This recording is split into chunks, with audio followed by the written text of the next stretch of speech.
Bueno, pues primero que nada, agradecer a Dios por este tiempo, agradecer a cada uno de ustedes por darse la oportunidad, darse el tiempo de poder estar en este taller. La verdad es que me siento muy, muy desafiado porque sin lugar a dudas hablar ah, de esa responsabilidad que tenemos como siervos, como hijos de Dios, primeramente como hijos de Dios, ¿verdad? Sabemos que todos y cada uno de nosotros estamos llamados a servirle a Él, porque Él es nuestro amo, Él es nuestro Señor, a Él le entregamos nuestra vida. eh, Nosotros tenemos esa fe, esa confianza de que Él es nuestro Salvador, que Él ha venido a dar su vida por nosotros y justamente pues esa es nuestra seguridad, ¿verdad? Ese es el tema que vamos a estar abordando durante esta noche y si Dios nos da vida, el próximo lunes estaremos tocando estos temas, ¿verdad? Pero qué mejor que ir a las escrituras, o sea, qué mejor que ir a la palabra de Dios para ah, encontrar en ella esa seguridad en Cristo. Eh, la clase del día de hoy, y por ahí les debió haber llegado una invitación de dos clases que vamos a estar abarcando. La primera de ellas es ¿quién es Jesús? A ver, por qué esta clase? Creo que para nosotros poder prestar un servicio, tenemos que conocer a aquel a quien servimos. Por eso es importante plantearnos esta pregunta, no importa cuántos años tengamos en la iglesia, cuántos años tengamos de haber conocido a nuestro Señor, de servirle, siempre es importante recordar quién es Jesús, quién es el Señor al que servimos. Bueno, justamente la palabra de Dios en Primera de Juan, capítulo 5, versículos 6 al 12, eh, que es el pasaje, es el texto que vamos a escudriñar el día de hoy, nos revela en apenas 6 7 versículos quién es Jesús y de una manera muy reveladora. Y entonces vamos a ir a la escritura en un momento más, pero quisiera darte un pequeño contexto. ¿Por qué es importante el contexto para entender justamente a qué se estaba refiriendo el apóstol Juan en este capítulo? El capítulo 5 es el último capítulo de la primera carta de Juan y es un capítulo hermoso, contiene versículos hermosos, pero también algunas secciones que son difíciles de interpretar, de entender, incluso de explicar, ¿no? Pero con la ayuda de Dios, con la ayuda del Espíritu Santo, como bien ahora oraba ahorita a Héctor, a Dios, esa dirección que necesitamos para ir observando verso a verso y estar seguros de que Dios nos va a hablar esta noche a ti y a mí. Nuevamente, gracias por conectarte, de verdad, yo aprecio mucho tu tiempo. Ahorita comentábamos, ¿no? Que el clima, no es muy favorable, quienes trabajan, tienen que salir de su casa y a veces el trayecto, sobre todo en ciudades grandes como Monterrey, es difícil poder trasladar su lugar a otro, llegar a casa y luego todavía, recibir una enseñanza, a veces puede resultar un poco, desafiante, pero yo aprecio mucho tu corazón, tu disposición y pues bueno, vamos a aprovechar este tiempo al máximo, siéntete tranquilo, aquí no hay presiones, todo va a estar en manos de Dios y vamos a disfrutarnos, a disfrutar el alimento de la palabra de Dios. Bien, la carta de Juan es una carta que está llena de evidencias. Por ejemplo, vemos la innegable evidencia del amor, el apóstol del amor, el apóstol Juan nos habla del amor de Dios, como si el amor de Dios es tan real en nuestras vidas, nosotros también debemos experimentar ese amor, amarnos unos a otros tal y como Él nos ha amado. Vemos también la evidencia de la obediencia. Dice el apóstol Juan que si uno dice que ama a Dios, debe guardar sus mandamientos, debe obedecerlo. Y luego nos dice que sus mandamientos pues no son gravosos, no son pesados, no son cansados, sino que la voluntad de Dios es buena, agradable y perfecto. Entonces, cuando vamos nosotros a la palabra de Dios, cuando nosotros conocemos a Dios a través de su palabra, Dios nos da el amor que por Él nos da nos enamora. Y ir a la palabra de Dios debe de conectar nuestro corazón con Dios, nos enamoramos de Dios, nos da ese gusto de poder conocerlo y es una bendición poder conocer a nuestro Dios y estar cerca de Él. Amén. Esta carta tiene un bosquejo general muy interesante. Por eso me refiero a que esta carta está dividida naturalmente en tres secciones. La primera sección consta de los capítulos uno y 2. En esos capítulos el apóstol Juan nos habla de la luz de Dios. La luz de Dios. Básicamente es el tema principal de los capítulos uno y 2, pero también cómo nosotros podemos experimentar esa luz de Dios. Luego pasa al capítulo 3 y al capítulo 4, en donde nos habla del amor de Dios y también cómo nosotros podemos experimentar ese amor de Dios. Entonces tenemos la luz de Dios, el amor de Dios, y en el capítulo 5 nos habla de la vida de Dios y cómo nosotros podemos experimentar la vida de Dios. O sea, Juan era un teólogo, un enamorado de Dios y habla de Dios de una forma tan increíble que nos revela su luz, nos revela su amor, nos revela la vida de Dios, pero también no solamente lo plantea, sino que nos lleva, nos conecta a cómo nosotros podemos disfrutar justamente de ese amor, de esa luz y de esa vida que Dios nos ofrece. Entonces, hoy nosotros nos vamos a enfocar en esta última sección que nos habla de cómo experimentar la vida de Dios y para eso tenemos que plantearnos una pregunta: ¿cómo podemos recibir la vida de Dios? ¿Cómo una persona nace de nuevo? La Biblia nos habla de la forma en que nosotros podemos nacer de nuevo. Es cuando nosotros creemos en Jesús, depositamos nuestra fe y nuestra confianza en Él. Dice la Escritura que todo el que cree en Él no se pierde, más bien que Dios envió a su Hijo al mundo para que todo el que cree en Él no se pierda, mas tenga vida eterna. Y entonces, al creer en Él, esa persona nace de nuevo. Es lo que Jesús dice en Juan 3, en el contexto en el que habla de el nuevo nacimiento. ¿Cómo puede un hombre viejo nacer de nuevo? Esa es la pregunta que se preguntaba ese maestro, ese fariseo llamado Nicodemo. Si hoy estás aquí es porque tú y yo hemos nacido de nuevo por la gracia de Dios. Dios ha abierto los ojos de nuestro entendimiento para poder conocerle, para confiar y depositar nuestra confianza en Él. Y Dios nos ha dado un nuevo nacimiento, Dios nos ha dado un corazón que tiene un nuevo palpitar, que tiene un nuevo deseo. Antes el deseo de nuestro corazón pues nuestro corazón era un corazón de piedra, duro. El deseo de nuestro corazón era amar al mundo, era el obedecer a la corriente del pensamiento de este siglo, el pensamiento del mundo, lo que el mundo nos quería ofrecer, lo que nos quería proponer, lo que nos quería vender, y perseguíamos las cosas del mundo. Pero Dios interrumpió en esa agenda egoísta de vivir para nosotros obedeciendo al mundo y nos dio una nueva agenda al darnos un nuevo corazón. Y esto es precioso, dice Segunda de Corintios, capítulo 5 versículo 7. Dice: por lo tanto, si alguno está en Cristo, es una nueva creación.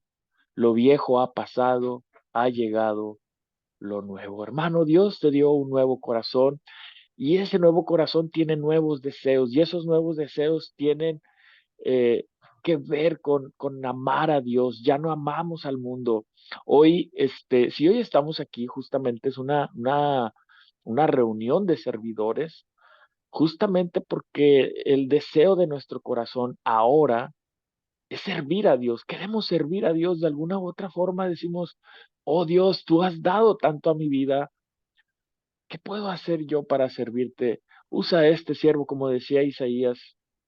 eh, Aquí estoy, heme aquí, envíame a mí.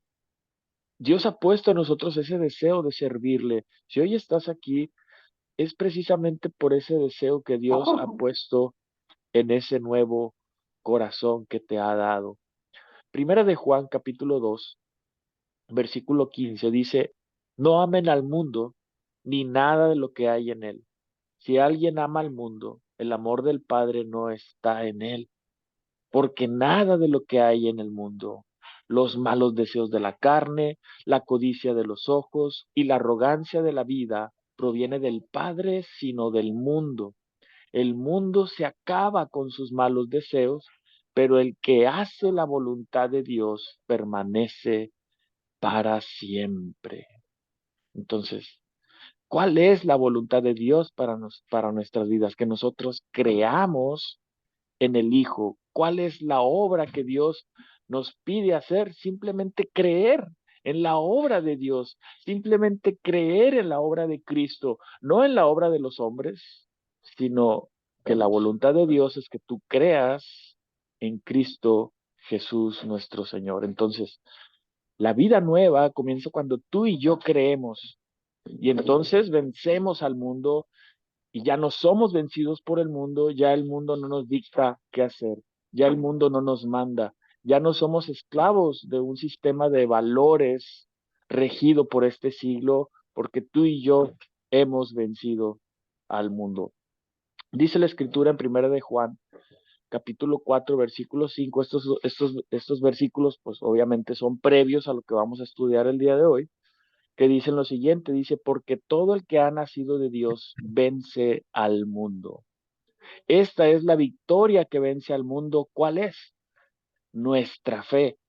¿Quién es el que vence al mundo sino el que cree que Jesús es el Hijo de Dios? Hermanos, ¿cuál es nuestra victoria? La victoria es nuestra fe.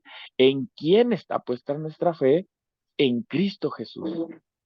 Pero aquí viene la pregunta del millón y es la que necesitamos plantearnos esta noche.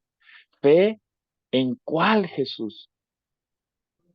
Y no es que haya muchos Jesús, pero pareciera que hay algunos Jesús que la gente ha hecho a su imagen, que ha torcido en cuanto a su identidad, en cuanto a su mensaje y en cuanto a quién es Él.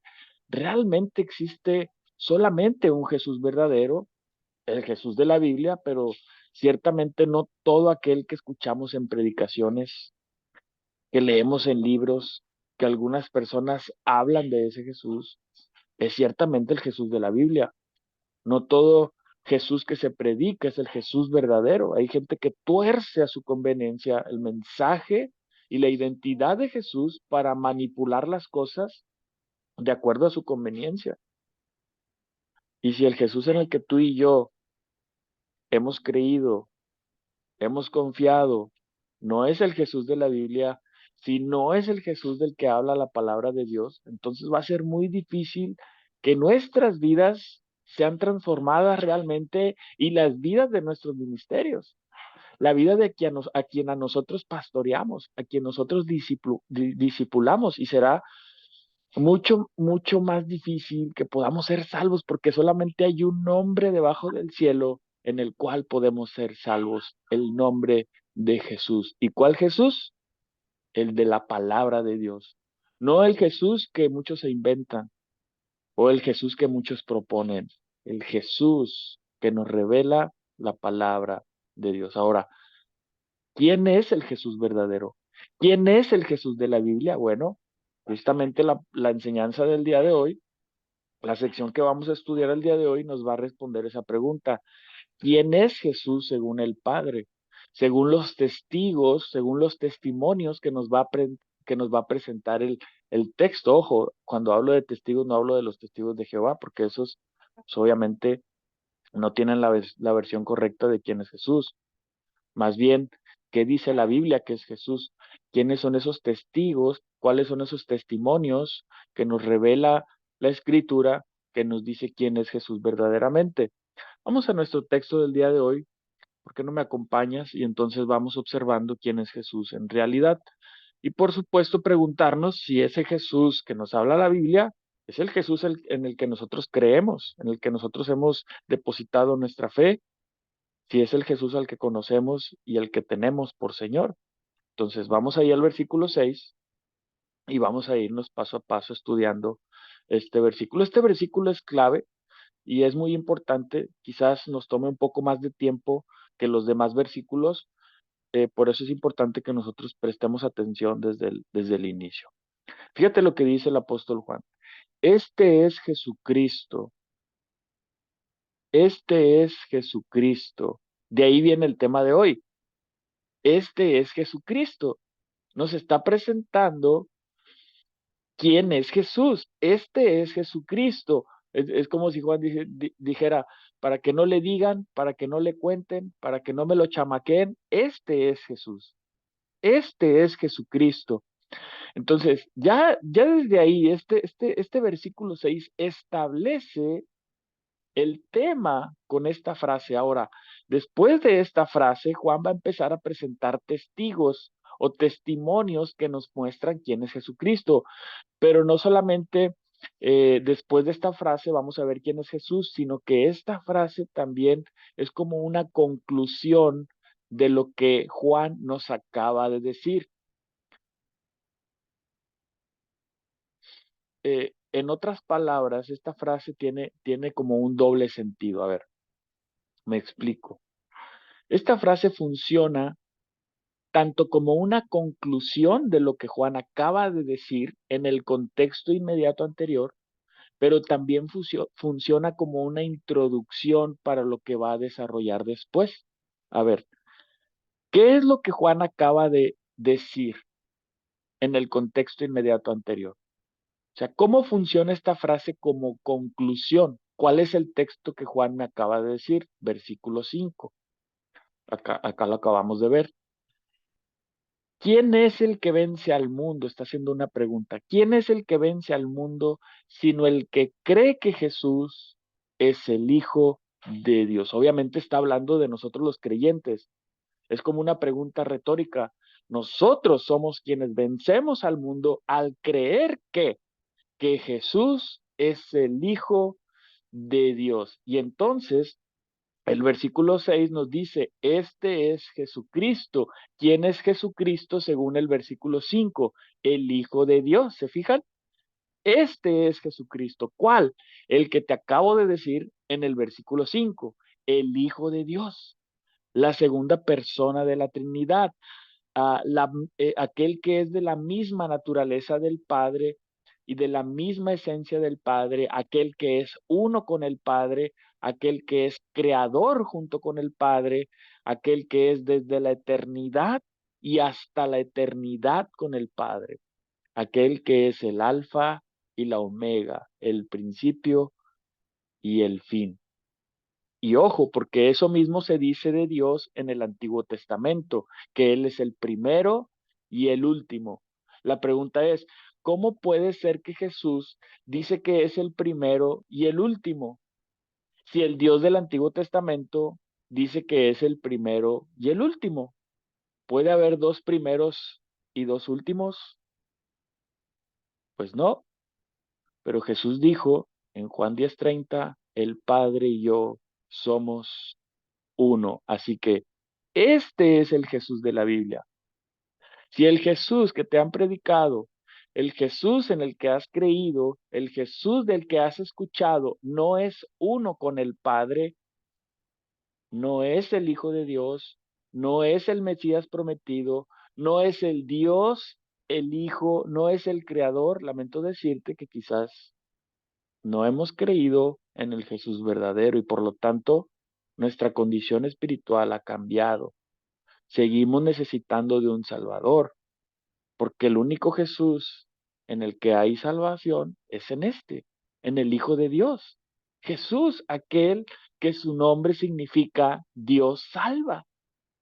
Entonces, ojo aquí, porque esto es súper importante, es la base más importante, la base esencial de nuestra fe, porque si este Jesús no es el que se nos enseñó y no es el que nosotros enseñamos, oh sorpresa, como dije, nuestra condición espiritual cambia y entonces seguimos necesitando de un Salvador, porque este Jesús El único Jesús verdadero, el Dios de la Biblia, es el único que puede salvarnos y el único que puede ofrecernos vida eterna. La Biblia deja tan clara esta verdad y ahí te va un dato curioso. Hay tres escritos principales de Juan, todos los conocemos. El Evangelio de Juan, las cartas de Juan y el Apocalipsis. El Evangelio habla del pasado, las cartas hablan del presente y el Apocalipsis habla del futuro. En el Evangelio, pues obviamente Juan nos narra qué pasó cuando Jesús vino. Justamente en el capítulo 20, Juan revela que todo lo que escribió, todo lo que redactó hasta este punto, Juan, el Evangelio de Juan tiene 21 capítulos y ya para terminar su carta, este, dice que todo lo que él escribió, sus milagros, sus señales, sus palabras, sus discursos, incluso habla de su crucifixión, lo hizo con un propósito. Fíjate lo que dice Juan 20, versículo 30 y 31. Jesús hizo muchas otras señales en presencia de sus discípulos, las cuales no están registradas en este libro, pero estas se han escrito para que ustedes que crean que Jesús es el Cristo, el Hijo de Dios, y para que al creer en su nombre tengan vida, es decir, para que nosotros experimentemos la vida de Dios, para que tengas vida en su nombre. ¿Cuál nombre? Jesús, el Hijo de Dios. Y Juan nos dice, este es Jesucristo. En el Evangelio de Juan también 7 veces Jesús usa la frase yo soy. El número 7 habla de plenitud y Jesús eh, dice 7 veces o se presenta 7 veces como el yo soy. Yo soy el pan de vida, yo soy la luz del mundo, yo soy la puerta, yo soy el buen pastor, yo soy la resurrección y la vida, yo soy el camino, la verdad y la vida, y yo soy la vid verdadera, afirmando yo soy, como el Dios del Antiguo Testamento decía, yo soy el que soy. Y no solo eso, eh, cuando sus discípulos le preguntan, más bien, fíjate lo que dice esta escritura, nos va a revelar un poquito. Dice Mateo 16, 13 al 16, cuando llegó a la región de Cesarea de Filipo, Jesús preguntó a los discípulos, ¿quién dice la gente que es el Hijo del Hombre? O sea, ¿quién es Jesús para la gente? Le respondieron, unos dicen que Juan el Bautista, otros que Elías, otros que Jeremías o uno de los profetas. O sea, la gente tenía un concepto, una idea de quién era Jesús. Pero Jesús les pregunta más directamente, ¿y ustedes quién dicen que soy yo? Preguntó Jesús. O sea, no lo que dice la gente. ¿Cuál es su convicción? ¿Cuál es su fe? Tú eres el Cristo, el Hijo de Dios viviente, afirmó Simón Pedro. Claramente en todo el Evangelio, en todo el Nuevo Testamento está revelado que Jesús es el Hijo de Dios. Este es Jesús, el Jesús del cual nos habla Juan en el versículo 5. Pero ahora sí, veamos lo que dice a continuación del versículo 6. Dice, este es Jesucristo, el Hijo de Dios, que vino mediante agua y sangre, no mediante agua solamente, sino mediante agua y sangre. Y el Espíritu es el que da testimonio, porque el Espíritu es la verdad. Juan está llamando, está apelando a algunos testigos, tres testimonios o testigos que hablan acerca de quién es Jesús en realidad. Y ahorita los vamos a ver porque Juan habla del agua, habla de la sangre, y mucha gente tiene diferentes propuestas de interpretación sobre qué significa esto del agua, qué significa esto de la sangre. Cuando nosotros lo leemos por primera vez nos puede resultar un poquito así como que, a ver, ¿de qué se trata, verdad? ¿A qué está haciendo referencia esto? ¿Quiénes son estos testigos? ¿A qué se refieren estos testimonios del agua y de la sangre? Y los vamos a ver, pero antes de entrar en detalle en eso y saber qué significa, simplemente vamos a ver y anotar lo que dice que Jesús hizo. Dice, pon atención, este es Jesucristo. ¿Qué hizo? Dice, este es Jesucristo, coma. ¿Qué dice después de la coma? ¿Qué hizo Jesús? Vino, que vino. O sea, antes de interpretar el tema del agua o de la sangre, simplemente necesitamos establecer quién es Jesús y la respuesta es muy simple. Jesús es aquel que vino. Jesús vino. ¿Por qué vino? Porque nosotros no podíamos ir. Entonces Él tuvo que venir porque nosotros no teníamos pasaporte, no teníamos visa, no teníamos forma de ir a donde Él está.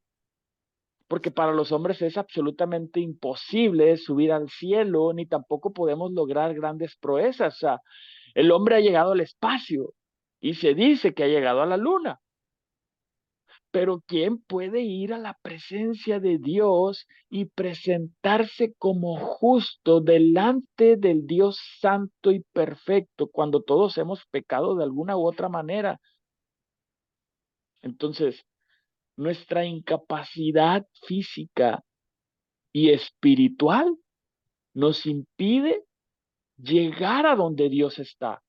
Entonces, ¿por qué vino Él? Porque nosotros éramos incapaces, nosotros no podíamos subir. Fíjate lo que dice Primera de Timoteo 1:15. Dice el apóstol Pablo, este mensaje es digno de crédito y merece ser aceptado. ¿Cuál mensaje?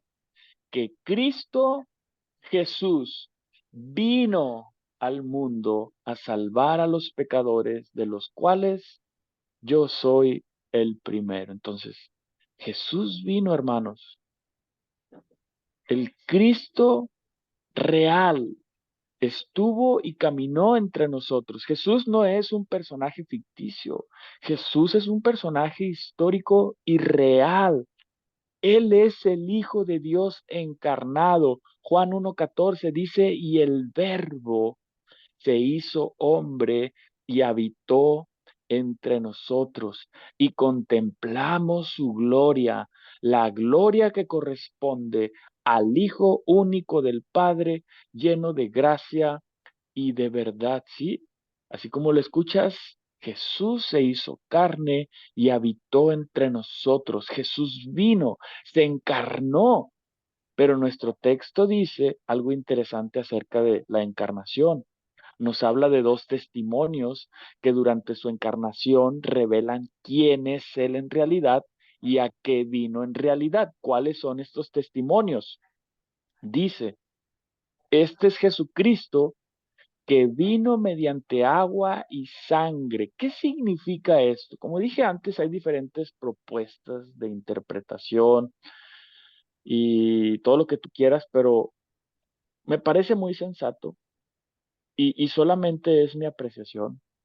No solamente vaya, no solamente es mi apreciación de lo que yo veo en la escritura, sino que hay muchos maestros de la Biblia, obviamente mucho más entendidos, mucho más eruditos que yo y gente que ha estudiado y que conoce y que sabe y los argumentos que ellos presentan tienen bastante lógica a la luz del Nuevo Testamento.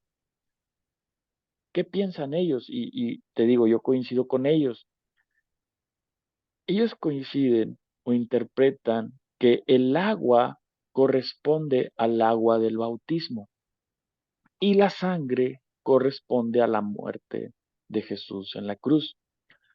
Es decir, el agua corresponde al inicio de su ministerio. ¿A qué vino? ¿Para qué vino? El desarrollo de su ministerio, aquello para lo cual él vino. Eso es lo que establece el agua del bautismo, el desarrollo de su bautismo. ¿A qué vino? ¿Para qué vino? Y la sangre hace referencia a la consumación de aquello para lo cual él vino, la consumación de su ministerio. Entonces, el inicio de su ministerio es cuando Jesús viene a ser bautizado por Juan el Bautista en el Jordán Y el final de su ministerio es cuando Él consuma su obra redentora en la cruz del Calvario. Incluso es interesante que hoy en día hay traducciones de la Biblia, versiones de la Biblia que traducen estos versículos que acabamos de leer, explicando esto que te acabo de decir. Realmente estas versiones no son tanto una traducción, más bien son una paráfrasis, porque están interpretando un poquito lo que esto significa. Fíjate lo que dice esta versión, la Nueva Traducción Viviente. Dice, y Jesucristo fue revelado como el Hijo de Dios por medio de su bautismo en agua y por derramar su sangre en la cruz. Es decir, no mediante agua solamente, sino mediante agua y sangre, y el Espíritu, quien es la verdad, lo confirma con su testimonio. ¿Te fijas cómo ya ahí está hablando más específicamente, dando una interpretación de lo que estos dos testigos, el agua y la sangre, son o significan? Su bautismo y su muerte en la cruz. Veamos estas dos cosas. Por una parte, el agua y por otra parte la sangre. Primero, el agua del bautismo es un testimonio, viene a ser un testimonio objetivo, un testimonio externo de quién es el verdadero Jesús. ¿Recuerdas todo aquello que sucede en el bautismo de Jesús? Vamos a refrescar un poquito nuestra memoria. Dice, un día Jesús fue de Galilea al Jordán para que Juan lo bautizara, pero Juan trató de disuadirlo. Yo soy el que necesita ser bautizado por ti y tú vienes a mí, objetó. Hagámoslo como te digo, pues nos conviene cumplir con lo que es justo, contestó Jesús. Entonces Juan consintió. Tan pronto como Jesús fue bautizado, subió del agua. En ese momento se abrió el cielo y vio al Espíritu de Dios bajar como una paloma y posarse sobre él. Y una voz desde el cielo decía, este es mi Hijo amado, estoy muy complacido con él. Juan estaba ahí bautizando a la gente en el Jordán. Viene la gente a él. Él está llevando a cabo el bautismo del arrepentimiento para el perdón de pecados y de pronto viene Jesús y viene para ser bautizado, pero Juan como que se saca de onda porque Jesús pues no tenía pecado. Jesús no tenía algo de qué arrepentirse. Incluso un poco antes, la Biblia nos narra que Juan acaba de señalar a Jesús como el Cordero de Dios que quita el pecado del mundo. Jesús es ese Cordero perfecto de Dios que quita el pecado del mundo. Entonces, cuando Jesús viene a él y le dice, quiero que me bautices, Juan dice, pero ¿cómo crees? Yo necesito que tú me bautices a mí, no yo a ti. Pero Jesús insiste y le dice, es necesario que se cumpla toda justicia. ¿Qué significa eso? Que Jesús viene a, a identificarse completamente con nosotros al venir al agua. Es como si Él dijera, aquí estoy, yo soy uno de ustedes. El agua va a testificar que soy 100% hombre, que vengo a ser bautizado, aunque Jesús no tenía pecado, pero Él participó de la carne y sangre, Él participó de nuestro bautismo, Él participó de nuestro dolor, Él participó de nuestra comida, Él participó de todo lo que tú y yo participamos. Y eso es lo que significa el bautismo. Comienza su ministerio participando del mismo bautismo que nosotros debemos de participar. Él, por supuesto, no tenía de qué arrepentirse y es interesante porque sucede algo curioso cuando sale del agua. ¿Qué pasa cuando sale del agua? Algo que no sucedió cuando todas las demás personas se bautizaban antes que él. Pero Jesús sale del agua y pasa algo, algo distinto. Eso hace y nota que Jesús no es uno más del montón. La Biblia nos narra que los cielos se abrieron y en ese momento desciende el Espíritu Santo como una paloma y se escucha una voz del cielo que dice, este es mi Hijo amado, estoy muy complacido con él. O sea, Dios diciendo, en Él me complazco, porque Él no ha fallado, Él no ha pecado, Él es perfecto. Hay aquí un testigo desde el cielo y vemos al Espíritu Santo que viene y lo señala y lo empodera para hacer todo lo que Jesús va a hacer durante el resto de su ministerio por el poder del Espíritu Santo. Y vamos a hablar un poquito más de eso, pero a eso creo que se refiere el versículo 6, al momento en el que Jesús es bautizado, el Espíritu de Dios desciende, incluso al final del versículo 6, nos vamos a regresar ahí poquito, dice, y el Espíritu es el que da testimonio, porque el Espíritu es la verdad. ¿Cómo dio testimonio el Espíritu? En el bautismo, señalándolo a él, descendiendo sobre él, viniendo en forma de paloma sobre él. ¿Qué significa? Que Jesús vino a identificarse contigo, conmigo, que Jesús entiende lo que tú y yo estamos viviendo, que Jesús sufre contigo, que Jesús participa de tus aflicciones, que Jesús te acompaña y que no estás solo en el momento en el que hoy tú estás viviendo. Eso es lo que significa y lo que representa el inicio del ministerio de Jesús. Hermanos, el Jesús de la Biblia no es un Dios lejano, no es un Dios distante, sino más bien es un Dios que está cerca de ti y se ha hecho cercano a ti. Él participó de lo mismo que tú y yo participamos. Él llevó nuestros dolores, sufrió por nuestras enfermedades, tomó nuestro lugar. Eso es lo que significa el agua. Pero vemos que no solamente hay un testimonio, vemos el segundo testimonio que es la sangre. Dice, este es Jesucristo que vino mediante agua y sangre.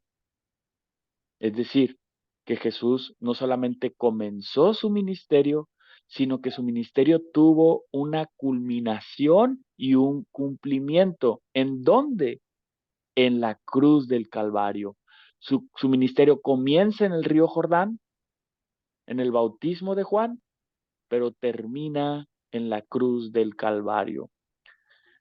Por eso dice Juan, no solamente vino mediante agua solamente, sino mediante agua y sangre. Jesús, hermanos, no tenía por qué morir.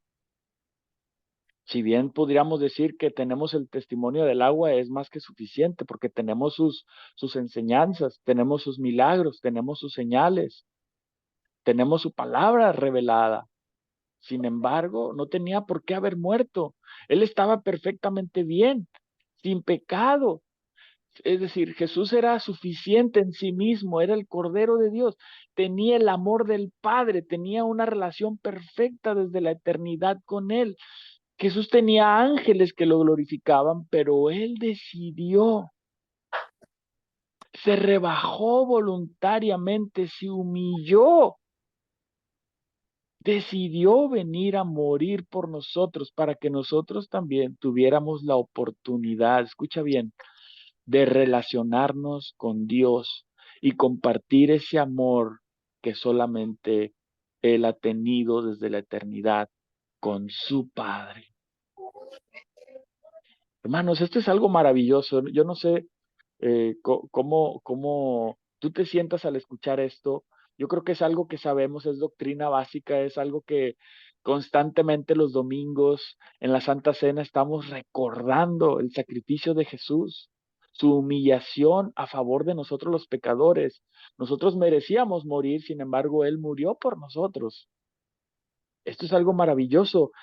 Jesús nos ama, hermano, hermana, de tal manera que entregó su vida, derramó su sangre por nosotros, tomó nuestro lugar. Él no merecía la cruz, no merecía derramar su sangre preciosa.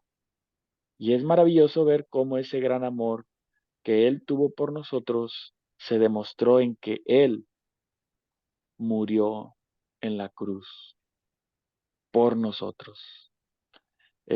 Dice Romanos capítulo 5 versículo 8, mas Dios demuestra su amor para con nosotros,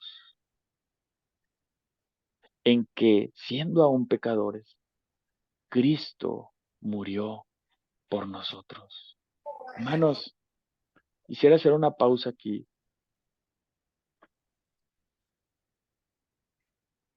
porque nosotros no podemos cansarnos de agradecerle a Dios. O sea, yo creo que una de las características de un siervo de Dios, de un hijo de Dios, es que nunca se cansa de agradecer a Dios por su sacrificio. Nunca debemos cansarnos de agradecer el gran amor, la misericordia y la gracia que Dios ha tenido en favor de nosotros que somos pecadores. No podemos cansarnos, hermanos, pero tampoco podemos cansarnos de predicar de Él. No podemos cansarnos de anunciar esa verdad, que la sangre de Cristo nos limpia de todo pecado. No podemos cansarnos, no podemos claudicar. Quizás hay algunos aquí que tienen ya algunos años de servicio en la iglesia y de verdad yo aprecio mucho todo lo que tú haces, de verdad. La labor que ustedes hacen es una labor de pastoreo, de identificarte con los pecados de los demás, de dar dirección, de ponerte en sus zapatos, tener esa vulnerabilidad y eso implica de tu corazón, implica de tu tiempo, implica este, un esfuerzo mental, espiritual, para poder ayudar, para poder alentar, para poder llevar esa carga, solventar esa carga y llevar a las personas a Cristo. Y eso no es una labor sencilla, es un arduo trabajo, pero no podemos cansarnos. Yo sé que es cansado, hermanos, de verdad.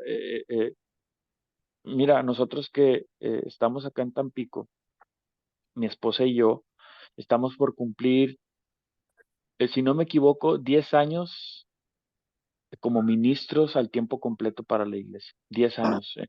Sí. En agosto de este 2024 cumplimos 10 años de ministros de tiempo completo y créeme, hermano, ha sido un privilegio, es para nosotros un honor servir a nuestro Señor y a veces nos sentimos con cansancio, o sea, porque somos seres humanos.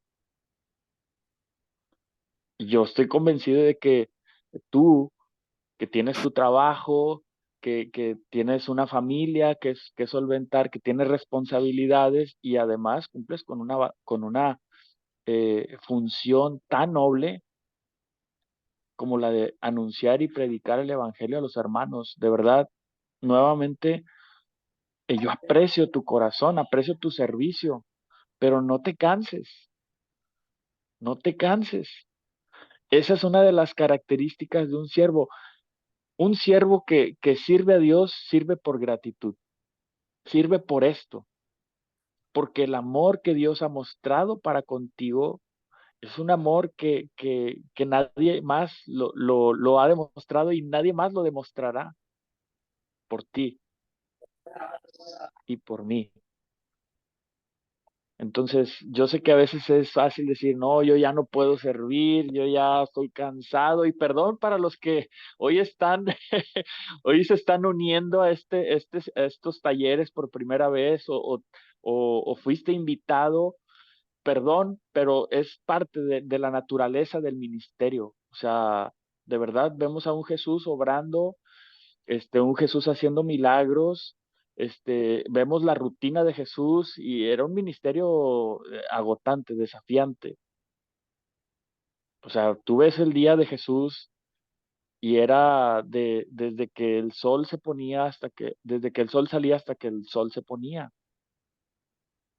Por supuesto, así es el reino de Dios, porque estamos peleando no una guerra, este, eh, vaya, no es cualquier batalla, es una guerra por la que vale la pena dar la vida, es la vida espiritual, esa es la salvación.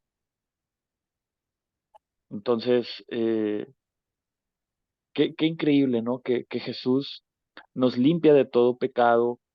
Esto es lo que significa la sangre, pero nosotros debemos seguir predicando la verdad. ¿Quién es ese Jesús? O sea, primero tenemos que tener un entendimiento de quién es Jesús, conocerlo verdaderamente y luego servirle y predicar sobre quién es Él en verdad. Si el Jesús que se nos ha predicado, si el Jesús en el que tú has creído no murió por tus pecados, no era Dios mismo muriendo y derramando su sangre por ti, entonces no has creído en el Dios verdadero. El Jesús verdadero dio su sangre. El Jesús verdadero fue un hombre 100% hombre y 100% Dios. O sea, Dios añadió humanidad a su deidad y tuvo sangre para derramar y cubrir nuestros pecados.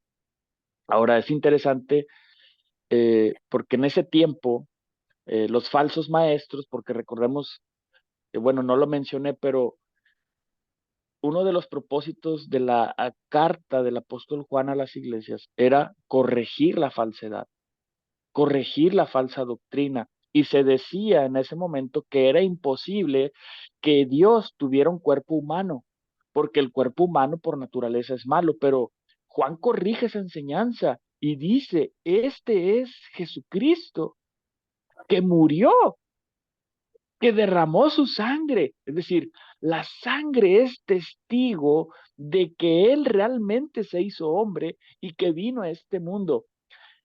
Dios le añadió humanidad a su deidad. Entonces, tenemos más claro ahora de lo que se tratan estos dos testimonios, el agua y la sangre. La pregunta es, ¿este es el Jesús en el que nosotros hemos creído? O más aún, ¿este es el Jesús que nosotros predicamos, que nosotros enseñamos? ¿Es al Jesús al que nosotros redireccionamos a las personas para que vayan a Él y descansen en Él, en su sangre, en su cuerpo, en su sacrificio para el perdón de sus pecados? O vaya, ¿qué evangelio estamos predicando? ¿Es este el Jesús que vino y dio su sangre por los pecadores al que nosotros servimos? Esa es una buena pregunta. Pero mira cómo continúa el versículo 6 y nos dice, eh, creo que ya me brinqué aquí, sí me brinqué, pero bueno, vamos al versículo 6. Dice, y el Espíritu es el que da testimonio, porque el Espíritu es la verdad. Entonces, tenemos aquí un tercer testigo. Tenemos el agua, tenemos la sangre y tenemos un tercer testigo. ¿Quién es? El Espíritu. Y dice que es el Espíritu de la verdad. A ver, pero a ver, Juan 14:6 dice, yo soy el camino, la verdad y la vida. La verdad, yo soy la verdad, dice Jesús. Pero entonces ya no entendí. ¿Jesús es la verdad o es el Espíritu la verdad? La respuesta es sí. Jesús es la verdad y el Espíritu es la verdad. El Espíritu Santo es el Espíritu de Dios y Cristo es Dios. Por lo tanto, el Espíritu de Dios es el Espíritu de Cristo. Ahora, Dios el Padre, Dios el Hijo, Dios Espíritu son el mismo. Es lo que la Biblia nos enseña claramente. Ahora, fíjense cómo se conectan perfectamente este versículo 6 con Juan 15:26. Dice Jesús, cuando venga el consolador, que yo les enviaré de parte del Padre, o sea, refiriéndose al Espíritu de Dios, y lo dice más adelante, dice, el Espíritu de verdad que procede del Padre, o sea, aquí lo aclara quién es ese consolador que Jesús está enviando de parte del Padre, es ese Espíritu de verdad que procede del Padre y dice, Él testificará.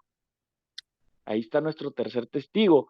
Él testificará acerca de quién, de mí, acerca de Cristo. Jesús está hablando de enviar el Espíritu Santo, el Espíritu del Padre, el Espíritu de verdad, ¿Y qué es lo que va a hacer cuando Él venga? Dará testimonio de quién es Cristo. ¿Te fijas cómo se conecta perfectamente con Primera de Juan 5:6? Entonces, ya vimos tres testigos: el agua, la sangre y el tercer testigo, el Espíritu. Ahora, ¿qué hace el Espíritu? Da testimonio. Juan 16:14 dice: Él me glorificará, hablando Jesús del Espíritu, porque tomará de lo mío y se lo dará a conocer a ustedes. Es decir, testificará acerca de mí. ¿A quién está apuntando el Espíritu? ¿A quién señala el Espíritu? ¿A un pastor relevante y súper popular? ¿O a un movimiento de iglesias que están transformando el mundo? ¿O a una persona, a una secta o a una religión? ¿A quién apunta el Espíritu? ¿De quién testifica el Espíritu? ¿De quién? De Jesucristo. De Jesucristo. Y ahora, el Espíritu testificó durante su ministerio terrenal acerca de Cristo, innegablemente, y lo hizo en su bautismo. Y luego lo vemos después de su bautismo. Nos dice la Biblia que inmediatamente por el poder del Espíritu fue llevado hacia el desierto para ser tentado, y Jesús pudo vencer la tentación. ¿Por qué? Porque estaba en el poder del Espíritu. Todos los milagros, todas las obras que Jesús realizó, las realizó en el poder del Espíritu Santo. Jesús dependió del Espíritu Santo para poder llevar a cabo sus milagros, sus sanidades, para hablar de su palabra con valentía, con denuedo. El Espíritu es quien lo capacitó. El Espíritu es quien le empoderó a Jesús para vivir todo eso.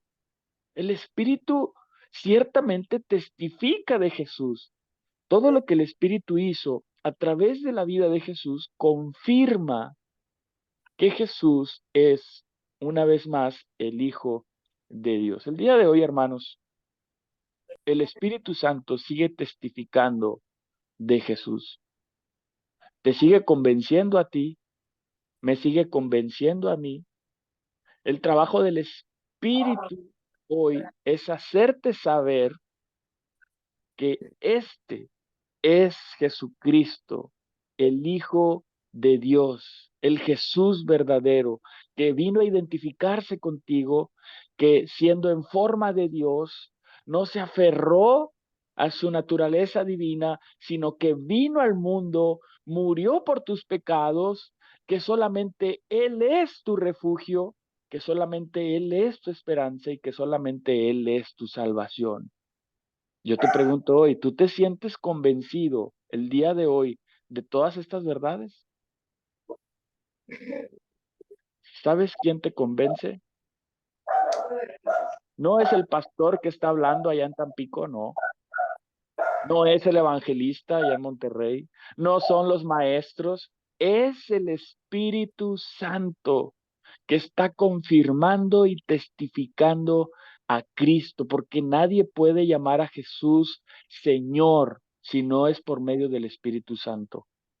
Si tú tienes ese convencimiento es porque tú has creído el testimonio de Dios a través del Espíritu Santo y los testimonios del agua y la sangre.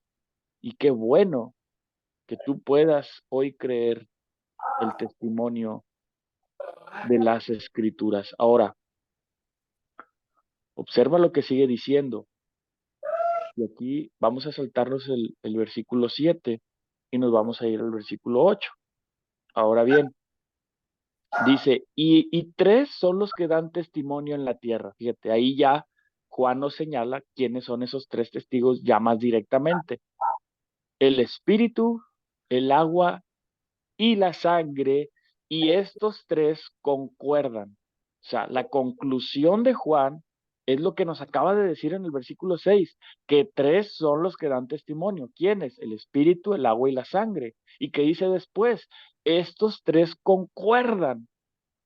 No es que el agua dé testimonio de una cosa, la sangre diga otra cosa y el espíritu ande por otro rumbo. No.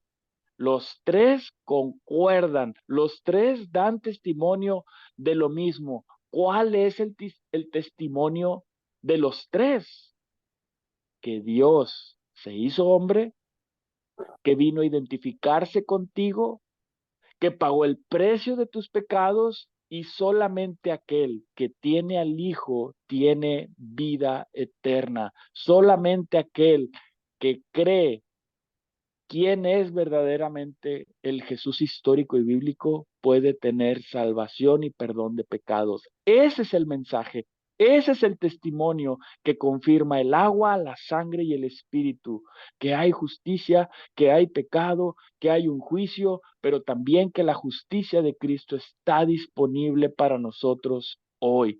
Eso es lo que testifica el espíritu y estos dos testigos. Entonces, ¿tú crees en el testimonio del Espíritu, en el testimonio de la sangre, en el testimonio del agua, los cuales concuerdan perfectamente y testifican acerca de quién es Jesús? ¿Tú lo crees?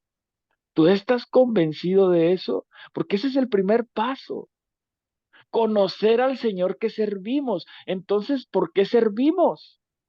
¿Cuál es cuál es nuestra motivación?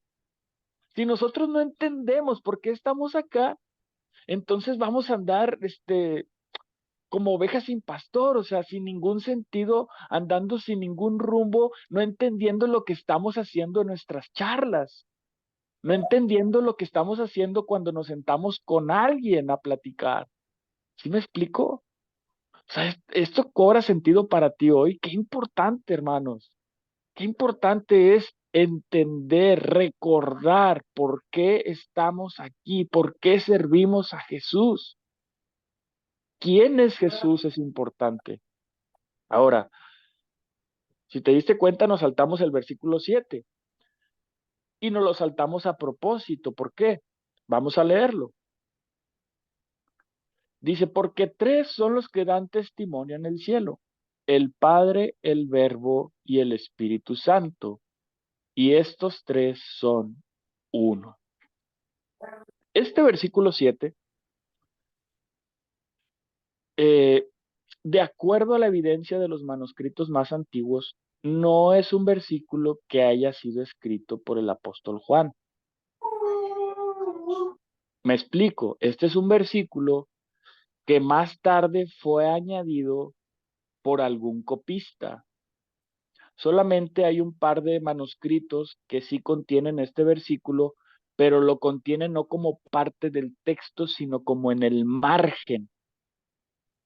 Los mismos padres de la iglesia, conocidos así, porque escribieron libros de doctrina, de teología, ellos citaban la Biblia, eh, ahí hasta por ahí del año 400 escribían y citaban los escritos de la Biblia. Y es interesante que ninguno de los padres de la iglesia usa ni siquiera una sola vez este versículo. ¿Por qué? Porque no existía. Usan 1 de Juan 5:6, 1 de Juan 5:8, pero el 7 no lo utilizan. ¿Por qué? Porque no existía. De alguna manera alguien lo añadió después. Incluso versiones más recientes como la NBI omiten el versículo 7. Si tú tienes una NBI, puedes consultarlo ahorita o más adelante, omiten este versículo 7. Más bien, sí está el versículo 7, pero básicamente es un complemento del versículo 8, o sea, juntan el 8 con el 7, o sea, básicamente el 7 no existe, porque de alguna forma alguien lo añadió después. Y si te das cuenta en la lectura del texto, lo que acabamos de estudiar hoy, el versículo 6 y el versículo 8, realmente este versículo 7 como que interrumpe la idea de lo que el apóstol Juan está diciendo, porque estamos hablando de testigos en la tierra. ¿Cuáles son estos testigos? El agua, la sangre y el espíritu. Y después, en el versículo 8 dice, y tres son los que dan testimonio en la tierra. ¿Cuáles? El espíritu, el agua y la sangre. Entonces, el versículo 8 es como un resumen de lo que Juan nos acaba de decir en el versículo 6, pero el verso 7 como que corta un poco la idea de lo que Juan está diciendo. Ahora, la pregunta aquí es, si tú analizas este versículo y te preguntas, ¿Acaso el versículo 7 contiene una herejía? Por supuesto que no. ¿Acaso el versículo 7 contiene algún error doctrinal? Por supuesto que no. Simplemente es un comentario que fue añadido, que fue adherido. Quizás el copista lo añadió ahí, lo metió porque le hizo sentido de acuerdo al contexto de la carta, porque ciertamente aquí tú ves al Padre, al Hijo, que aquí lo menciona como el verbo, porque era la palabra como Juan se refería al verbo, al logos de Dios y al Espíritu Santo. Y toda la carta ciertamente nos habla del Padre, del Hijo y del Espíritu Santo. Aparece en toda la carta. Y ahora este copista como que le hizo sentido y quiso meterlo aquí, pero en realidad no es parte del texto. Sin embargo, aunque no es parte del texto, revela una gran verdad. Y es que si bien no hay ningún versículo en la Biblia que tenga tan explícito, no hay ningún versículo en la Biblia que tenga tan explícita la realidad obvia de la Trinidad. O sea, no hay un versículo que diga el Padre, el Verbo y el Espíritu Santo. Hay otros pasajes que tienen de forma implícita con mucha claridad la Trinidad. Por ejemplo, y hay muchos de estos, yo solamente te voy a compartir algunos, pero sería bueno que tú en casa pudieras estudiar y pudieras leer y observar y orar más al respecto de este tema. Por ejemplo, segunda de Corintios, capítulo 13 al 14, fíjate lo que dice, cómo se despide Pablo, que la gracia del Señor Jesucristo, el amor de Dios y la comunión del Espíritu Santo sean con todos ustedes. Ahí vemos la Trinidad explícita de una forma inigualable. Primera de Pedro 1:2 dice, Dios Padre los conocía y los eligió desde hace mucho tiempo, y el Espíritu los ha hecho santos. El Padre, el Espíritu, dice, como resultado ustedes lo obedecieron y fueron limpiados por la sangre de Jesucristo, Padre, Espíritu e Hijo. Y te confieso, la que a mí más eh, eh, pues me ayuda, me convence, es Primera de Corintios 12, el 4 al 6. Dice, ahora bien, hay diversidades de dones, pero el Espíritu es el mismo, fíjate. El Espíritu es el mismo. Hay diversidad de ministerios, pero el Señor es el mismo. Hay diversidad de operaciones, pero Dios, que hace todas las cosas, es el mismo. ¿Te fijas? El Espíritu es el mismo, el Señor es el mismo y Dios es el mismo. Y hay otros ejemplos, te puse ahí dos, pero hay muchísimos. Te digo, este tema es muy profundo, el tema de la Trinidad. Efesios 4:4 y Lucas 1:35. Ahí te los dejo de tarea. Hay otros textos, muchos más textos que demuestran de forma implícita, que plantean con mucha claridad la Trinidad, la innegable realidad de la Trinidad. Ahora, vamos a avanzar al versículo 9. Vamos a seguir hablando de los testimonios, pero en esta ocasión, fíjate, vamos a leerlo de la manera en que fue escrito. Dice, este es Jesucristo que vino mediante agua y sangre, no mediante agua solamente, sino mediante agua y sangre, y el Espíritu es el que da testimonio, porque el Espíritu es la verdad. Y tres son los que dan testimonio en la tierra, el Espíritu, el agua y la sangre. Y estos tres concuerdan, versículo 9. Si recibimos el testimonio de los hombres, mayor testimonio es el testimonio de Dios, porque este es el testimonio con que Dios ha testificado de su Hijo. Ok, ya tenemos tres testimonios, ya los estudiamos, pero ahora viene un cuarto, y ya este cuarto es abrumador y es poderosísimo.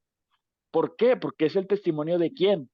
De Dios mismo, que es tan importante como el testimonio del Espíritu, porque ambos son Dios, pero aquí Juan ya lo pone más claramente. Y es que Juan apela a un argumento muy sencillo antes de hablar de cuál es el testimonio de Dios. Juan dice, a ver, si recibimos el testimonio de los hombres, mayor es el testimonio de Dios. O sea, si tú recibes el testimonio de tu vecino, ¿cómo no vas a creer en el testimonio de Dios? De Dios mismo. Dios hablando directamente a tu vida. O sea, nosotros creemos fácilmente en lo que la gente nos dice.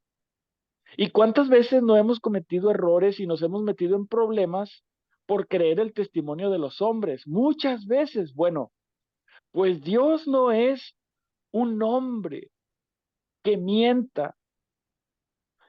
Lo que Él dijo que hizo, lo hizo. Lo que Él dijo que va a hacer, lo va a hacer. Lo que Él dijo que hará, lo hará. Entonces, no solamente podemos creer en Dios, sino que debemos creerle a Dios. No solamente se trata de creer en Dios, sino de creerle a Dios. Ahora, ¿cuál es el testimonio de Dios? O sea, ¿por qué decimos que debemos creerle a Dios? O sea, ¿en qué le creo a Dios? ¿Sobre qué le creo? ¿Qué es lo que ha dicho Dios? ¿Dónde está revelado lo que Dios ha dicho? En su palabra. ¿Y cuál es el testimonio de Dios? ¿Qué es lo que Dios ha revelado en su palabra? Bueno, pues Juan nos lo va a decir resumido en un versículo, en el versículo 11, pero apenas estamos en el versículo 9. Esta vez no nos vamos a brincar el 10 porque el 10 está inspirado por Dios, está citado en muchos manuscritos antiguos y por eso lo vamos a estudiar, ¿ok? Dice el versículo 10 antes de hablar del testimonio de Dios. ¿Cuál es el testimonio de Dios? Dice, el que cree en el Hijo de Dios tiene el testimonio en sí mismo. ¿Qué palabras tan poderosas? Ponle atención, el que cree en el Hijo de Dios tiene el testimonio en sí mismo. ¿Cuál testimonio? El testimonio de Dios. O sea, si tú crees en el Hijo de Dios, si tú crees que Jesús es el Hijo de Dios, si tú crees el testimonio que Dios ha dado acerca de su Hijo, tú tienes su testimonio en ti mismo. O sea, fíjate, wow, la responsabilidad que nosotros tenemos. Nosotros tenemos el consejo de Dios, la palabra de Dios, el testimonio de Dios mismo, hermanos. De verdad es que eso nos debe de humillar. O sea, nos debe hacer caer de rodillas y decir, Dios, pero ¿quiénes somos nosotros para que tú hayas depositado, como dice la escritura, en vasijas de barro que se quiebran fácilmente, tu magnífico testimonio, tu palabra que nos da vida? Wow. Si tú crees el testimonio de Dios que ha dado acerca de su Hijo, tú tienes el testimonio de Dios en ti. Eso quiere decir que tú crees que Dios ha dicho la verdad. Pero, pero, fíjate lo que continúa diciendo la escritura, el que no cree a Dios, ¿te fijas? O sea, no solamente es creer en Dios, sino creerle a Dios. El que no le cree a Dios, el que no cree a Dios, ¿qué dice la escritura? Le ha hecho mentiroso, porque no ha creído en el testimonio que Dios ha dado acerca de su Hijo. Hermanos, creer en el Hijo de Dios es creerle a Dios. No creer en el Hijo de Dios es no creerle a Dios. Y si tú no le crees a Dios, quizás no directamente, pero sí indirectamente, de una u otra manera, lo que estás diciendo es que Dios es un mentiroso.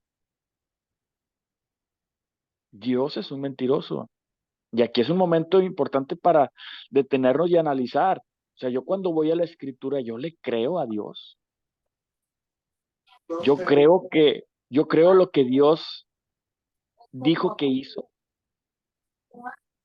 lo que está revelado en las escrituras, porque hay mucha gente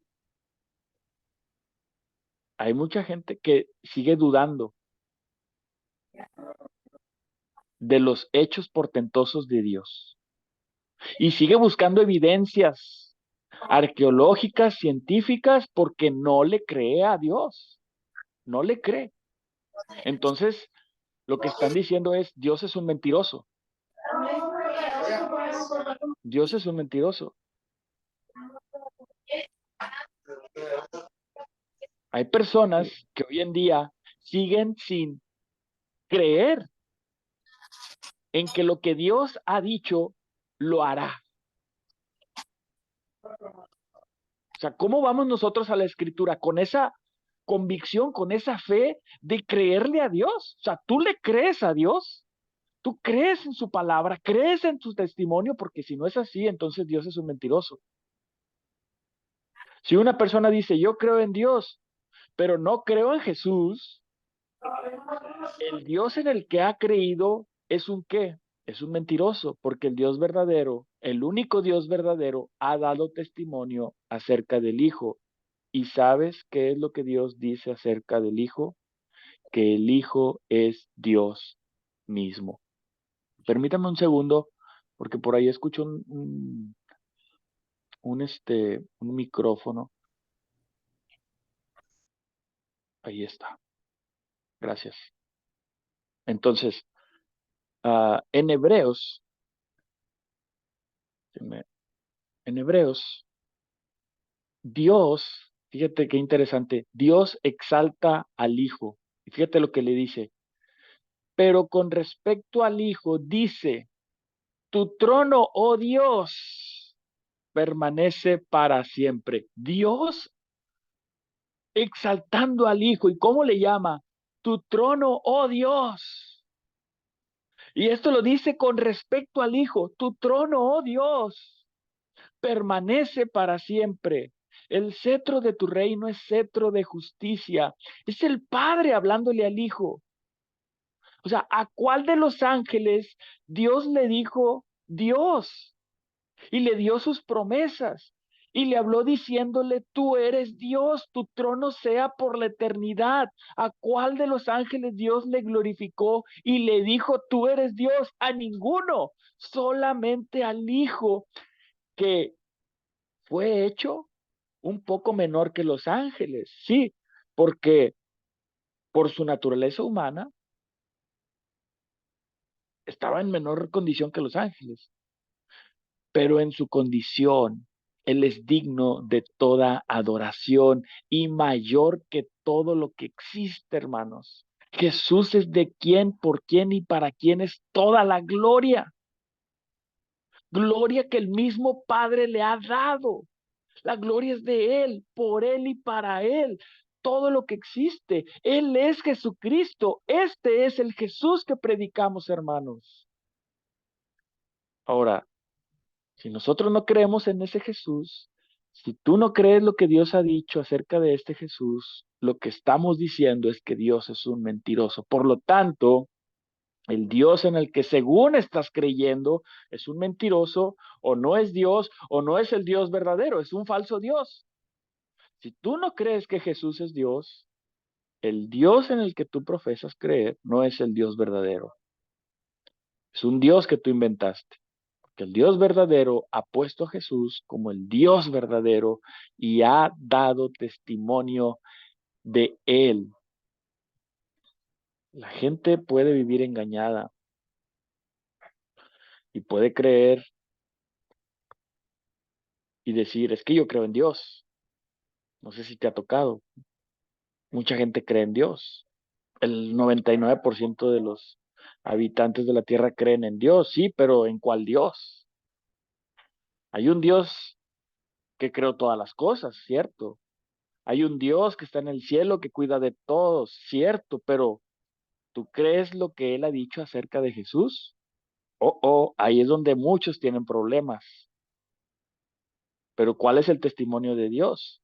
Si tú no estás creyendo en el Dios verdadero, porque el Dios verdadero no miente, dice la verdad, él lo que ha dicho es que Jesús es el Hijo de Dios y Él es Dios. Ahora, el testimonio que Dios ha dado de su Hijo, lo ha dado Él. Aquí dice la Escritura, Él.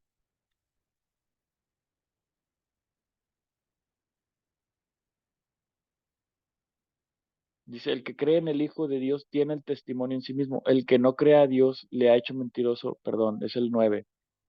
Dice, si recibimos el testimonio de los hombres, mayor es el testimonio de quién. ¿De quién es el testimonio? Es de Dios. El testimonio es de Dios. Él lo ha dado. No lo ha dado una religión, no lo ha dado el clero. El testimonio verdadero es el que Dios ha dado de su Hijo, no el que los hombres ha dado. ¿A qué Jesús predicamos, hermanos? ¿De cuál Jesús hablamos? O sea, cuando damos testimonio de Jesús, ¿qué testimonio damos? ¿Nuestro propio testimonio? Perdón, pero estamos muy limitados. Estamos muy, pero muy limitados. Debemos dar todo el consejo de Dios. Eso es lo que convence al mundo. O sea, nosotros no vamos a transformar a la gente, hermanos, sino el testimonio de Dios, la palabra de Dios. Tenemos que cada vez más hacernos bíblicos, bíblicos, estudiosos de su palabra, apasionados por la palabra de Dios. Un servidor fiel predica fielmente la palabra de Dios, hermano. De verdad, necesitamos esforzarnos. Cuando tú prepares un tiempo de discipulado, una charla que vayas a compartir, predica el testimonio de Dios. O sea, el mejor consejo que yo te puedo dar, predica el consejo de Dios. Cuando uno se para al púlpito, tiene una gran responsabilidad, hablar del testimonio de Dios. Es que, ¿qué voy a hablar? Híjole, no sé qué voy a hablar. ¿Se te ha pasado? A mí me pasó muchas veces, ¿eh? Gracias a Dios, hoy no me pasa, porque yo quería hablar de mi vida, yo quería dar mi testimonio, pero no, o sea, estoy tan limitado. Hoy en día, hoy en día, y es algo que en lo cual he tenido que pulir y trabajar mucho, yo no hablo de mí. O sea, me paro en el púlpito y no hablo de mí. O sea, no se trata de mí, se trata del consejo de Dios. Yo no voy a transformar a nadie. Es Dios quien utiliza nuestras vidas, utiliza tu vida a través del Espíritu, pero solamente si nosotros hablamos y predicamos el consejo de Dios. Ahora bien, ¿cuál es ese testimonio de Dios? Ahora sí, versículo 11. Y este es el testimonio.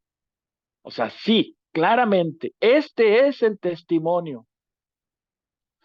Es como en un versículo se está resumiendo todo el consejo de Dios, toda la escritura, y por eso me encanta. ¿Cuál es ese testimonio que Dios ha dado? ¿Qué es lo que Dios nos revela en su palabra? Que Dios nos ha dado vida eterna. Ojo, está hablando en tiempo presente. No que Dios nos dará vida eterna, no. Dios nos ha dado. O sea, ya lo hemos recibido. Está hablando el apóstol Juan. Esto es algo que Dios nos lo ha dado. No nos lo dará después en la vida venidera, cuando Él venga por segunda vez, en gloria, por su iglesia. No, Él nos ha dado vida eterna. Y esta vida está en su Hijo. Esto es lo que Dios nos ha dicho. Este es el testimonio de Dios. ¿Tú quieres saber lo que Dios ha dicho? Aquí está revelado.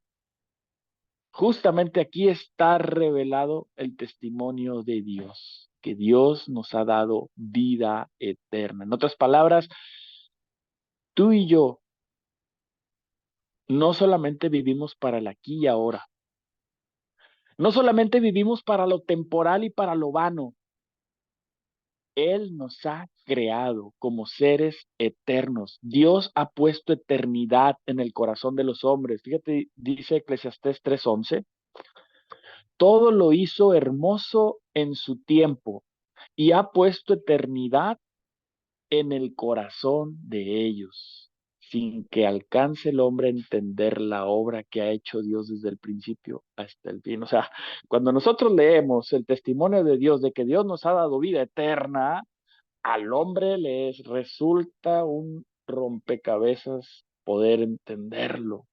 Son palabras tan simples, pero Dios ha puesto eternidad en nuestro corazón. Dios nos creó como seres eternos, pero podemos pasar la eternidad de dos maneras. Una, en vida eterna, y dos, ¿qué es lo contrario a la vida? La muerte. Uno, la vida eterna, que es lo que Dios espera que nosotros tengamos. Y dos, si no es vida, es muerte eterna. ¿Qué necesitas para vivir eternamente muerto? No necesitas nada. Pues dice la Biblia, todos han pecado y están privados de la gloria de Dios. O sea, tú no haces nada si tú no crees en el Hijo, en que en el Hijo hay vida. Simplemente estás privado de la gloria de Dios. Estamos muertos espiritualmente. Dice Romanos 6:23, porque la paga del pecado es muerte. Así de simple. Pero fíjate lo que dice la Escritura. Mientras que el regalo de Dios es vida eterna en Cristo Jesús, nuestro Señor. Ese regalo ya no lo ha dado. Lo acabamos de ver. No nos lo dará, nos lo ha dado, nos lo ha otorgado. Hermanos, estamos hablando de seguridad en Cristo. Dios nos ha dado vida eterna, somos eternos, estamos en una relación íntima con el Padre, gracias a que Jesús, el Hijo, dio su vida por nosotros. Dio su vida por nosotros. Qué dicha tan más grande. O sea, la única esperanza que el hombre tiene sin la intervención divina es de muerte eterna. Lo único que nos puede esperar es la muerte, pero Dios no quiere que tú y yo nos perdamos. El regalo de Dios, dice Romanos 6:23, es vida eterna. ¿En quién? En Cristo Jesús. Este es Jesús. Él es Jesús. Él es nuestro Salvador, el Hijo de Dios. Versículo 12, y ahorita vamos a pasar ahí. Fíjate, quisiera hacer una pequeña observación. Y no sé si te lo puse aquí, a ver, déjame, creo que no. Ah, ya recordé. Si te fijas bien lo que dice aquí, estos dos pasajes que estamos en pantalla son palabras del apóstol Pablo. Si nosotros lo relacionamos con esto que dijo Juan en el versículo 11, que Dios nos ha dado vida eterna y esta vida está en su Hijo, y luego nos dice Pablo que el regalo de Dios es vida eterna y esa vida eterna está en Cristo Jesús nuestro Señor. O sea, caray, Pablo y Juan se pusieron de acuerdo. Claro que no, pues nunca tuvieron tiempo para ponerse de acuerdo. Es increíble cómo el Espíritu de Dios les inspira y les hace escribir la misma idea. Eso es maravilloso. Pablo dice, el regalo de Dios es vida eterna en Cristo Jesús. ¿Y quién es Jesús? El Hijo de Dios. Y Juan dice que Dios nos ha dado vida eterna y esta vida está en su Hijo, en el Hijo de Dios. Que hay una perfecta unidad de pensamiento porque ambos están inspirados ¿por quién? Por el Espíritu. El Espíritu que da testimonio de quién? De Cristo. Qué bella es la palabra de Dios, el testimonio de Dios. Dios nos muestra que nos ha dado vida y esta vida está en el Hijo, porque el Hijo es la vida. Como Él dijo, yo soy el camino, la verdad y la vida. Y nadie viene al Padre sino por mí. Ya en el versículo 12, ya Juan lo pone de una manera muy explícita. Dice, el que tiene al Hijo tiene la vida. Viene a reafirmar, el que tiene al Hijo tiene la vida. El que no tiene al Hijo no tiene la vida, que está otra vez en unidad de pensamiento con Juan 3, 16, 18. Dice, porque tanto amó Dios al mundo que dio a su Hijo único para que todo el que cree en él no se pierda, sino tenga vida eterna. Dios no envió a su Hijo al mundo para condenar al mundo, sino para salvarlo por medio de él. El que cree en él no es condenado, pero el que no cree ya está condenado por no haber creído en el nombre del Hijo único de Dios. Entonces, ¿cuál es el asunto aquí? ¿Cuál es el punto central de todo esto? En aceptar o en rechazar la identidad del Hijo de Dios. El que tiene al Hijo tiene la vida. El que no tiene al Hijo no tiene la vida. Ahora, ¿con qué pregunta crees que voy a terminar el día de hoy? ¿Tú qué pregunta crees que voy a hacer en este momento? ¿Sí? ¿Tienes al Hijo? ¿Tienes al Hijo? Pregúntatelo. ¿Tengo al Hijo?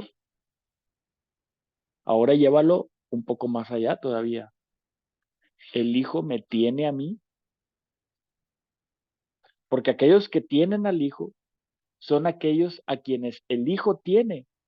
Fíjate lo que dice estas escrituras. Todos los que el Padre me da, o sea, son míos, vendrán a mí. Y el que viene a mí, no lo rechazo. O sea, se trata de venir a Él, de creer en Él, de tener al Hijo, para entonces Él tenernos a nosotros. Él lo único que nos está pidiendo es creer en Él, venir a Él. Y entonces Él nos toma, Él no nos rechaza. Dice, mis ovejas oyen mi voz, yo las conozco y ellas me siguen. Yo les doy vida eterna y nunca perecerán, ni nadie podrá arrebatármelas. Cuando alguien te arrebata algo es porque lo tienes sostenido en su mano.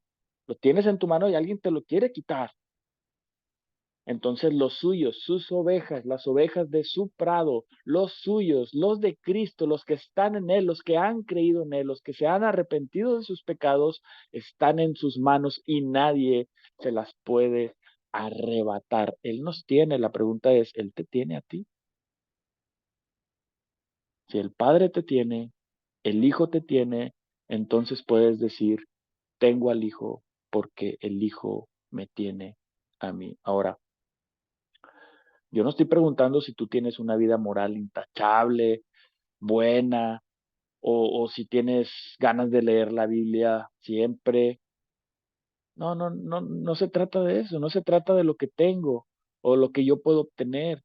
Se trata de lo que Dios me está dando, de que Dios me está ofreciendo un regalo. ¿Qué haces cuando alguien te ofrece un regalo? No te queda de otra más que recibirlo o decir, ¿sabes qué? Ahorita no, que estás en todo tu derecho. Pero hoy Dios, hermano, hermana, con tanta ternura, con tanta paciencia, te está diciendo, aquí está una vez más la oportunidad de que recibas al Hijo, de que tengas al Hijo, que seas uno con el Hijo, así como el Hijo y el Padre son uno solo. ¿Cuál Hijo? ¿Qué Hijo? ¿Quién es Jesús en realidad? El que el agua testifica, el que se quiere identificar contigo, el que la sangre testifica, el que murió y dio su vida por nosotros. Jesús es aquel del cual el Espíritu lo confirma realmente como el Hijo de Dios, el que el Padre ha dado testimonio de que en ningún otro hay salvación, sino solamente en aquel a quien Él ha puesto como el camino, la verdad y la vida, y que nadie viene a Él sino por medio de su Hijo. Hermanos, ese es Jesús. Ese es Jesús. Yo no sé en qué punto tú te encuentres hoy en tu relación con Jesús. Pero yo sé que todos de alguna manera estamos en algún punto como creyentes, incluso como creyentes, ¿eh? Nos encontramos en algún punto de nuestra relación con Jesús. Fíjate lo que dice nuestro versículo clave y el versículo del año para la iglesia en Monterrey, la escritura base de todo este 2024. Dice lo siguiente: estas cosas les he escrito a ustedes que creen en el nombre del Hijo de Dios. O sea, esto lo está diciendo a los creyentes. Estas cosas, ¿cuáles cosas? Esto que acabamos de ver. Les he escrito a ustedes que creen en el nombre del Hijo de Dios. ¿Para qué? Para que sepan, o sea, para que tengan la certeza, la seguridad que estamos buscando de que tenemos vida eterna.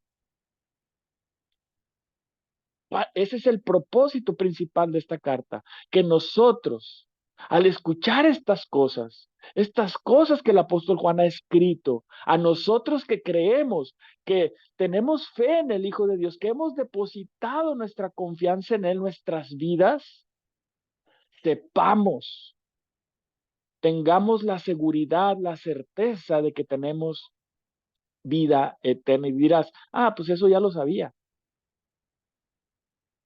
Qué bueno que lo sabías, pero no está de más una recordadita. No te hace daño que sepas que tienes vida eterna y para que creas y para que sigas permaneciendo, creyendo en Jesús como el Hijo de Dios y cada vez más estés más convencido a quién servimos. ¿Cuál es nuestra motivación al servir? Hermanos, sin lugar a duda, esto nos ayuda a permanecer en nuestra fe. Si tú eres un creyente, sigue creyendo.